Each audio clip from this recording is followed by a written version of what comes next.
na viongozi wote, uwe umeokoka ama hujaokoka, Wakristo, Waislamu na wenye dini zote duniani. Tumefanya kilio cha kutosha. Tumefanya kilio cha kutosha. Iwe ni ugonjwa, iwe ni ugonjwa au magonjwa, iwe ni njaa, iwe ni corruption, iwe ni vitu kama kansa, iwe ni vitu tunaona sasa maandamano. Really, hizi ni symptoms, ni dalili tu ya ugonjwa. Ni nini haswa inaumiza Kenya? Ni historia yetu. Hapo mwanzo kulikuwa na founding fathers. Unapata Kenyatta ako kwa jela, kina Oginga Odinga wanafaa kuunda serikali. Kwa moyo wa ukarimu aka volunteer, akajishukisha, aka insist lazima Kenyatta atoke jela, awe ashikilie ushukani, akuwe ndio president. Unapata hiyo ni roho ya ukarimu ambayo tungependa kuencourage sisi kama Wakenya, tukue wakarimu. Unapata, lakini kwa sababu gani Wakenya tusaidiani leo hii? Ni kwa sababu ya experience. Asante ya punda ni mateke. Mzee Jomo Kenyatta alipiga Oginga Odinga teke, na hiyo ndio ilileta laana. Hiyo ndio ilileta laana Kenya hii. Ukiwa na deni, dawa ya deni ni kulipa. Rais wa sahii William Ruto, Daktari William Ruto alipata nafasi ya kwenda State House kwa ile claim ya deni ilipwe, si ndio? 5 huku 5 huku ama 5 ni deni tu. Lakini kwa kawaida excuse me. Kwa kawaida unaanza kulipa ile deni imemachua kwanza. Ukiniuliza opinion yangu personally, deni ya Raila ama deni ya Oginga Odinga ilimachua kabla ya William Ruto. Kwa hivyo dawa ya deni ni kulipa. Kwa sababu ya kupigwa teke kwa bwana Oginga Odinga na rais wa kwanza Jomo Kenyatta, nchi hii imepata laana. Japokuwa tuna mvua, hatuwezi pata chakula cha kutosha. Japokuwa tuko na teknolojia ya kisasa, bado saratani inatuweka chini, kansa inatuweka chini, corruption ndio hiyo. Some things are spiritual. You can't solve a spiritual problem with physical means. Kwa hivyo Wakenya, badala ya kujifanya wanafiki, tunaenda kwa breakfast, power breakfast, prayer breakfast kila mwaka. Turudi kwenye roho zetu na historia yetu mbaya, mbovu, ndio neno. Let us acknowledge there was a mistake, okay? And we are living as grandchildren of our forefathers, we are living the consequences of the mistake of Mzee Jomo Kenyatta betraying benevolence, a good heart expressed to him by Oginga Odinga. Once we do that, nchi itatulia, nchi itapona, uchumi itapona. Angalia hivi. Je, ni jambo la kawaida mtu kama Raila, mtu ana cheo chochote? Wachana na hii mambo ya opposition. Nikikutuma ofisi ya opposition utaenda wapi? Hakuna address, lakini ako na nguvu kuliko serikali. Akisema ni holiday, watu watapayuka tu, lakini wakati ikifika sana dakika na sekunde kuna holiday Raila amesema. Tujiulize hivi kinagobaga tu yani. Let's be honest wa Kenya. What gives Oginga Odinga's family that power to hold the whole country at ransom? It is the curse. Tuliwakosea hawa watu. Kitu sawia na ukipata mtu na bibi yako, hata kama we ni mkonde, huyo mtu utamnyonga. Hauna nguvu ndio kawaida, lakini hiyo siku utamnyonga. Umepata hiyo power wapi? Ni power ya laana kulingana na ile mtu alivyokufanyia unyama. Kwa hivyo let's agree as one Kenya that tulikosea. On behalf of our founding fathers, especially Mzee Jomo Kenyatta. At independence, kila mtu alikuwa na hopes that Africa is going to be born anew. Tunaenda kwa ile nchi ambayo kila mtu anamata. Kila mtoto atashughulikiwa.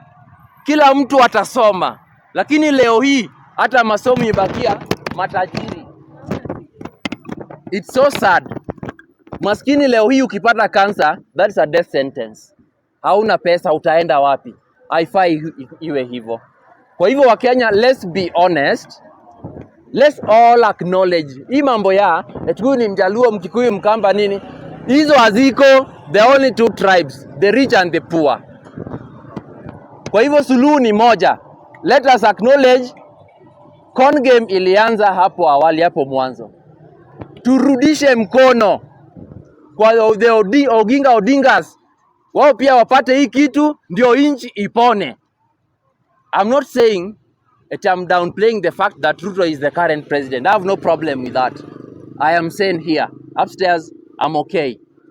But I am insisting that unless we dial the right button, we go back to the drawing table and build a new foundation, tutakuwa tunazunguka tu hivi circles. Look, Tanzania here of all the nations. Tanzania here wametu overtake uchumi. Ingawa ni ngumu kukubali, tumeishi in denial kama the US. Superpower ya US imeisha tayari. But they are still living in denial. They don't want to accept it. That's the same condition with Kenya. Kenya is a great nation in Africa. But look at how we are. Bado watu wanalala kwa nyumba za mabati, kwa nyumba za matope. Bado watu wanakosa chakula Kenya hii. This is a rich nation, kuna resources. But ile laana ya founding fathers, Mzee Jomo Kenyatta alisaliti Oginga Odinga, ndio ina confuse nchi. Dawa ya deni namaliza kusema ni kulipa. Tulipe deni ndio nchi ipone. Hiyo ni kisiasa. The second and the last one, kuna hii mambo ya judiciary, Ruto and judiciary. Wakati Ruto alikuwa deputy president, aligundua ujanja ya kuwa akianza kulipa watu wa judiciary mapema atawa pocket, na ikifika kwa wakati wa uchaguzi hata akirig kina opposition wakienda kotini, unapata judiciary itacheza kulingana na mwenye amekuwa akimlipa ambao ni Ruto. Lakini sasa hivi kuna wengine wamegundua hiyo mchezo wake, hiyo karata yake, ambao wana claim eti ni Kenyatta. Eti Uhuru ameanza kulipa judiciary mapema. So anakasirika kwa sababu wamepatikana kwa game yake. Let us be honest. Alafu muulize, hii machozi yote ya Wakenya atapeleka wapi? Exactly. Atabea. Exactly. Let me, kina mama kina baba atabea hiyo machozi yote. Let me address the president. Shika tu please. You are not doing it in vain. I want to address the president as a gentleman, but in a bipartisan manner kidogo. In a bipartisan manner.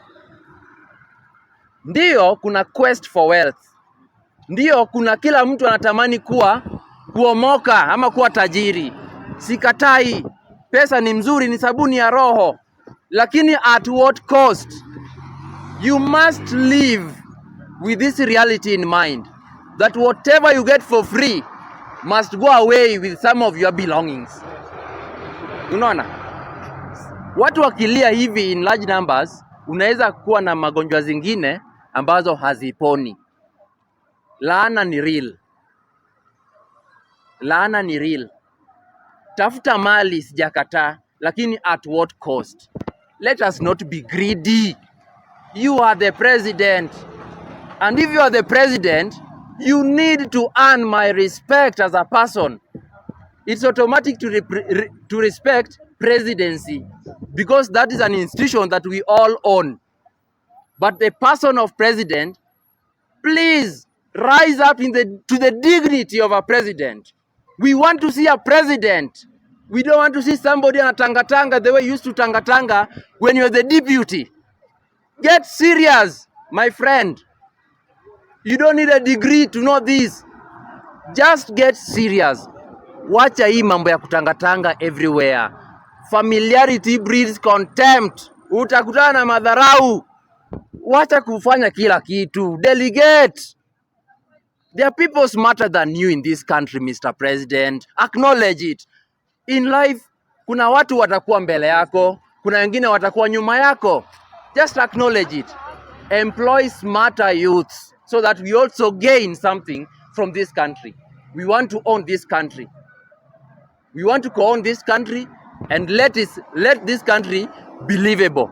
Lastly, the issue of kutafuta kazi. Tunatutafutia kazi kama vijana huko ng'ambo. I think that is so absurd. It's petty. Hizo ni kazi ya bureau. Wewe ni rais ama wewe ni mfanyikazi wa bureau? Wewe ni mkora wa bureau ama wewe ni rais? Please, learn to toe the line. Do things that are worth the presidency. Hatutaki kukuwa na rais ambaye ako kila mahali. Ukienda kwa choo ako, kwa bafu ako, jikoni ako. Kwa hivyo hata kwa nyumba haufai kuwa na bibi, kwa sababu utakuwa unafua, unafanya kila kitu. Unaona? Hata ile shughuli sitaki kutaja, utakuwa unafanya peke yako. Haifai iwe hivyo. Let us have an organized country, na it starts from the top. Hii mambo ya bottom up cannot work. It defeats simple human reasoning. Okay? Things start from the top. We lead by example. Division of labor and labor specialization. Kuja hapa kwa ground. Okay? Chukua huyu youth ambayo ako amebobea katika kitengo fulani, sekta fulani, field fulani. Mpatie yeye kazi. When will we grow? You always tell us leaders of tomorrow, leaders of tomorrow. We also need that experience so that over time we become experts. Unaona? Tunataka pia kugain hiyo expertise, hiyo experience. Unaona? Try us. Some of these youths here are smarter than all your CSS combined. But I know it's a game of thrones. It's a con game. Okay? It's only two tribes, the rich and the poor. And I take this moment as I finish completely to urge the youths. We need to be smart. Don't wait to be spoon-fed. Look for the knowledge. Get to know all that you need to know as a youth so that you make informed decisions. If you want to support someone's agenda as a youth, jiulize, how will you benefit? Of course, life is transactional. We must be selfish enough as youth to only support causes that support our survival and our prosperity thereafter. Without that, it's in vain. You are not a tissue paper to be used as a youth. Own your game. Everyone is conning everyone. Be a better con man. The president is a con man.